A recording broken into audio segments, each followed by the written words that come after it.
उपमुख्यमंत्री एकनाथ शिंदे अमित शहांची भेट घेण्याची शक्यता आहे। सकाळी 9 वाजता अमित शहा दिल्लीला रवाना होणार आहेत। केंद्रीय गृहमंत्री सध्या सह्याद्री अतिथीगृहावर आहेत।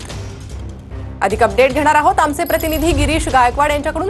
गिरीश, काय अधिक माहिती आहे या भेटी संदर्भात?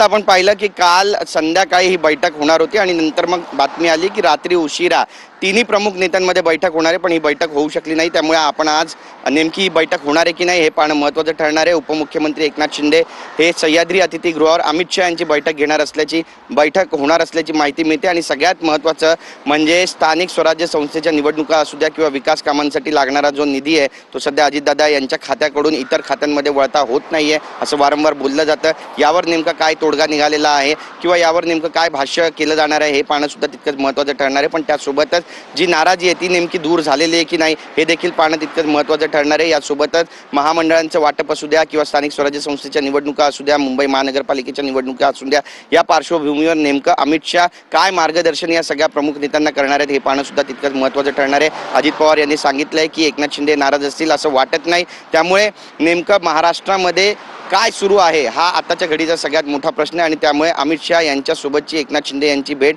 आणि मुख्यमंत्री देवेंद्र फडणवीस यांची होणारी भेट ही अत्यंत महत्त्वाची मानली जाते। ही भेट होणार आहे की नाही पाहणं महत्त्वाचं ठरणार आहे। 9:30 वाजता अमित शहा हे दिल्लीसाठी रवाना होणार आहेत, पण त्यापूर्वी या दोन्ही प्रमुख नेत्यांची अमित शहा यांच्यासोबत सह्याद्री अतिथीगृहावर काही भेट होते का याकडे उभ्या महाराष्ट्राचं लक्ष लागलं। प्रणिता, नक्कीच गिरीश, धन्यवाद या सविस्तर माहितीसाठी। अधिक अपडेट तुमच्याकडनं घेत राहू।